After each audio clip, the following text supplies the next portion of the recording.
Regard, œil avisé, prunelles aiguisées, la midinale est aux aguets. Par Pierre Jacquemin, tous les jours, à 12h30. Bonjour Maud Simonet, Bonjour. vous êtes sociologue, auteur du livre Le travail gratuit, la nouvelle exploitation, publié chez Textuel. Alors ce travail gratuit dont vous parlez dans le livre couvre en fait plein d'activités qu'on n'appelle pas habituellement travail. Pouvez-vous nous dire sous quel nom et sous quelle forme se cache le travail gratuit aujourd'hui ? Oui, alors moi je suis sociologue, et donc j'ai fait des enquêtes effectivement sur plein de formes d'activités qu'on ne catégorise pas comme travail. Alors ça peut être, pendant longtemps j'ai travaillé sur le bénévolat, donc le bénévolat associatif, aussi les formes d'engagement dans le monde associatif hybrides comme le service civique, enfin ce qu'on appelle aujourd'hui le service civique, qui a une histoire de volontariat et qui a différentes formes de volontariat. J'ai travaillé aussi sur le workfare, cette obligation qui est faite donc aux États-Unis puis dans pas mal de pays européens aux allocataires de l'aide sociale de travailler pour continuer à percevoir leurs allocations, qui est assez régulièrement débattue en France. Est-ce qu'il ne faudrait pas qu'on demande du bénévolat aux allocataires du RSA, etc. Et puis j'ai travaillé plus récemment sur ce qu'on appelle le digital labor, donc en fait plus particulièrement sur la participation à des blogs et notamment au Huffington Post, donc de journalistes qui ne sont pas payés pour faire ça, mais qui font ça sous forme de blog. Donc voilà, toute une palette d'activités qu'on n'a pas l'habitude de catégoriser comme travail. On pourrait rajouter les stages aussi là-dedans, même si j'ai pas directement travaillé dessus, mais j'ai suivi pas mal de travaux là-dessus. Et l'intérêt pour moi, c'était effectivement d'aller montrer qu'on avait déjà des grilles d'analyse pour les analyser comme du travail, et notamment comme du travail gratuit. Alors justement, parmi ces grilles d'analyse, en fait, ça poursuit le travail initié par les chercheurs et les militantes féministes qui ont travaillé autour du travail domestique. Quelles leçons tire-t-on de l'analyse du travail domestique pour aborder le travail gratuit et ses usages sociaux ? Ouais, alors c'est vraiment le propos de l'entrée en matière du livre, c'est ça, c'est de dire on a une grille de lecture qui existe pour analyser les différentes formes de travail gratuit qu'on voit aujourd'hui dans les associations, dans les services publics, dans les entreprises. C'est le travail des féministes sur le travail domestique, donc une forme de travail gratuit à la maison, dans la sphère privée. Et en fait, ce qui m'a intéressée, c'est de travailler ou de montrer un peu l'apport des controverses, en fait, la manière dont les féministes, à la fois dans ce qu'elles ont produit, mais aussi la manière dont elles ont débattu entre elles, dont elles n'étaient pas forcément d'accord, sur les origines du travail gratuit, sur ce qu'il explique, sur qui en profite. Elles ont en fait déplié, posé toutes les questions, toutes les contradictions, et elles nous ont donné une vraie grille d'analyse. J'ai essayé à la fois de présenter un petit peu leurs travaux, puis tirer 3 leçons. Donc la première, ce qu'elles nous ont dit à propos du travail domestique, mais qu'on peut donc élargir, c'est cette idée que le travail gratuit, c'est pas une soustraction, c'est pas un travail moins une rémunération, c'est un déni de travail, c'est une non-reconnaissance du travailleur ou de la travailleuse comme travailleur. Et ce déni de travail, il est fait au nom de valeurs, au nom de l'amour, au nom de la maternité, au nom de la famille, au nom de la nature féminine, mais aujourd'hui aussi au nom de l'engagement, au nom de la citoyenneté, au nom de la passion. Donc, un déni de travail au nom de valeurs, ça c'est la définition, la manière dont elles nous permettent de penser le travail gratuit. Elles nous forcent aussi, dans les débats qu'elles ont eus sur qui profite du travail domestique, et je ne reviendrai pas là sur tout le débat, c'est qui l'ennemi principal, le patriarcat, le capitalisme, mais de fait, dans ces débats-là, elles nous ont obligés à nous décentrer simplement du marché pour penser l'exploitation et montrer qu'il pouvait y avoir des formes d'exploitation capitaliste qui s'appuyaient sur la famille, sur les émotions, sur la maison, sur la cuisine, sur la chambre à coucher, mais aussi qu'il y avait d'autres formes d'exploitation que le capitalisme, qui coexistaient avec le capitalisme, l'exploitation patriarcale, l'exploitation domestique, et que du coup, pour penser la force de l'exploitation par le travail gratuit, fallait peut-être se décentrer de cette vision marchande. Et puis la troisième chose, le troisième apport, et ça c'est vraiment peut-être le black feminism et toute la naissance du mouvement autour de l'intersectionnalité, qui a soulevé des enjeux autour du travail domestique en disant en gros, je pense par exemple au travail de Bell Hooks, ok, les femmes blanches des classes moyennes ou supérieures, vous avez envie de sortir de la maison, d'aller sur le marché du travail, vous en pouvez plus du travail domestique, donc pour vous l'émancipation c'est ça, mais en fait nous les femmes noires ou nous les femmes des classes populaires, on a toujours été sur le marché du travail en fait, et pour nous rentrer à la maison c'est aussi une manière de se réapproprier un peu notre subjectivité, dans un contexte aussi raciste, c'est aussi une manière d'être des sujets politiques, donc en fait elles nous ont forcés à questionner, à voir combien les rapports sociaux avait prise en fait sur le travail gratuit et qu'on ne pouvait pas penser ça, et que le travail gratuit des unes, ce n'était pas forcément celui des autres. Et alors du coup, on a une bonne illustration de ce débat avec votre étude des parcs de la ville de New York, des bénévoles qui nettoient les parcs de la ville de New York. Il y a 2 groupes de femmes qui font le même travail, qui nettoient les parcs, mais qui le font pour des raisons tout opposent. Oui, c'est une enquête que j'ai faite donc, pendant plusieurs années avec mon collègue John Krinsky, qui lui avait beaucoup travaillé déjà sur le workfare aux États-Unis. Donc je répète, cette obligation faite depuis Clinton, en fait, faite aux allocataires de l'aide sociale de donner des heures de travail gratuit, sinon ils perdent leurs allocations.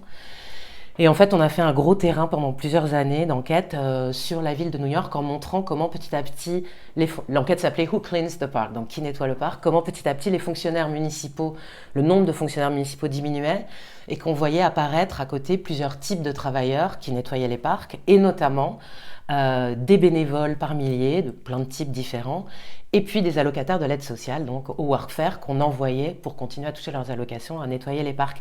Et on a 2 populations féminines, très opposées socialement, puisque du côté des bénévoles, on a surtout des femmes de classe moyenne ou classe supérieure. Du côté des allocataires de l'aide sociale, on a des femmes noires, des classes populaires, qui sont donc drainées, envoyées dans ce programme de workfare. Et en même temps, on a la même rhétorique qui les mobilise, c'est-à-dire une rhétorique de la citoyenneté. Donc c'est au nom de la citoyenneté qu'elle nettoie gratuitement les parcs de la ville de New York, d'une citoyenneté que certaines donc montrent. Elles sont des bonnes citoyennes comme bénévoles et on les valorise beaucoup comme ça. Donc on les valorise, la ville de New York les valorise et les soutient, et même financièrement, le bénévolat, ça coûte de l'argent pour l'organiser, pour le développer. Donc il y a toute une valorisation de cette bonne citoyenneté des bénévoles. Et de l'autre côté, il y a ces femmes au workfare à qui en fait on demande en gros de racheter leur citoyenneté par ce travail gratuit. Voilà, donc on a des populations opposées mais féminines toutes les deux. Alors le workfare à l'américaine n'existait pas en France jusqu'à récemment, mais beaucoup de politiques qui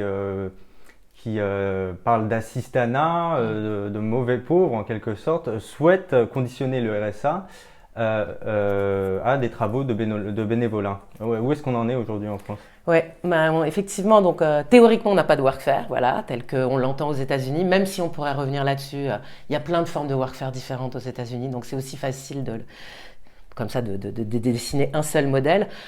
Mais bon, on n'a pas de forme obligatoire, mais on a depuis plusieurs années, donc il y avait déjà Laurent Wauquiez qui avait lancé cette idée que l'assistanat c'était le cancer de la société française et qui avait proposé à l'époque donc alors il n'avait pas parlé de bénévolat, il avait parlé d'activités d'utilité sociale que devraient faire donc les allocataires du RSA en contrepartie. Donc il y a toujours cette idée d'une contrepartie pour prouver que ce sont toujours des citoyens. Donc il y a cette idée-là. Il y avait eu une montée en puissance, il y avait une critique forte du monde associatif là-dessus, justement en disant on n'est pas l'Amérique, on ne va pas obliger les gens à travailler gratuitement, etc. Et puis le débat est revenu. Il y a 1 an et quelques, avec le département du Haut-Rhin qui a proposé donc lui de mettre en place en fait une contrepartie au RSA dans le département. Ça a fait du bruit aussi puisque c'est monté jusqu'au tribunal administratif.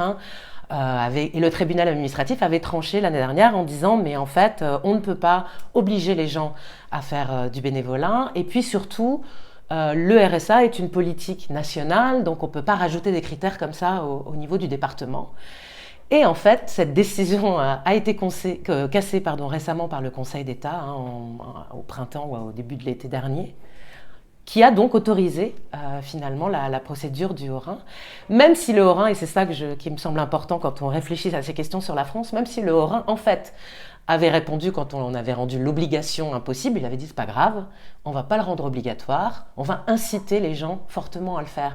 Et finalement, maintenant qu'ils ont l'autorisation, ils continuent dans cette idée que l'incitation, ça suffit. Et je pense que quand on est sociologue, on sait que les degrés entre une obligation et une forte incitation, finalement, il y a des degrés, mais il y a une forme de coercition.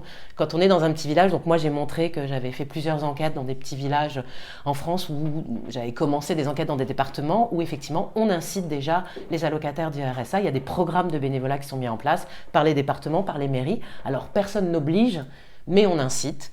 Et on incite parfois avec cette idée que si on fait ça, c'est quand même une bonne manière peut-être après de trouver un emploi.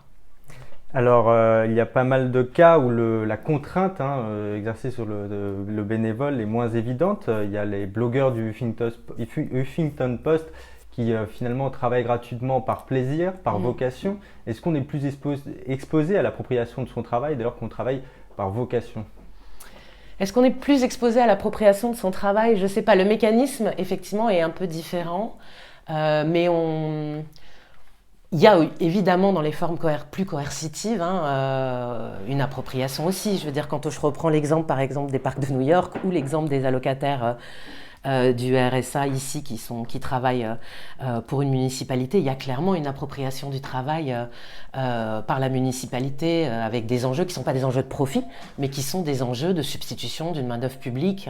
En fait, on voit disparaître l'emploi public et on a effectivement des personnes qui sont... Donc, je ne sais pas si on est plus approprié, mais effectivement, ce n'est pas exactement les mêmes mécanismes. L'exemple des blogueurs du Huffington Post, il est frappant parce que... Alors, à la fois, on peut dire qu'ils n'avaient pas été complètement trompés, on va dire, puisque Arianna... Donc, je rappelle peut-être l'histoire en 2 secondes, oui. Peut-être, parce que je ne sais pas si tout le monde a suivi cette affaire.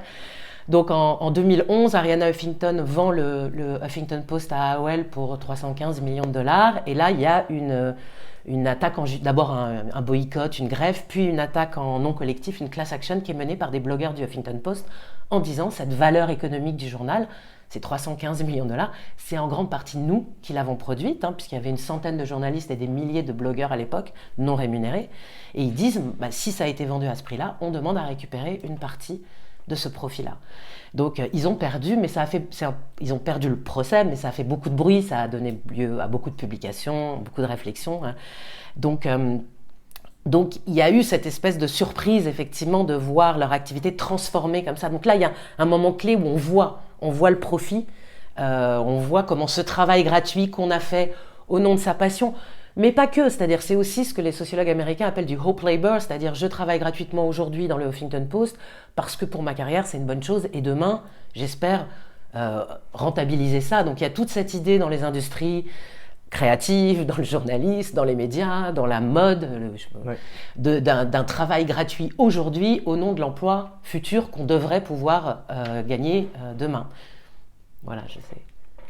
Alors une autre question, Édouard Philippe a récemment annoncé la fin des emplois aidés qui étaient massivement utilisés par les associations qui vont maintenant se tourner vers le service civique pour remplir leur mission. Bon, il y a 1 an, Emmanuel Macron se rendait aussi à l'inauguration de la campagne hivernale des Restos du Cœur et félicitait le travail des bénévoles. Est-ce qu'on se dirige pas vers la mutation d'un État-providence à un État au service public réduit qui se repose essentiellement sur les bénévoles des associations?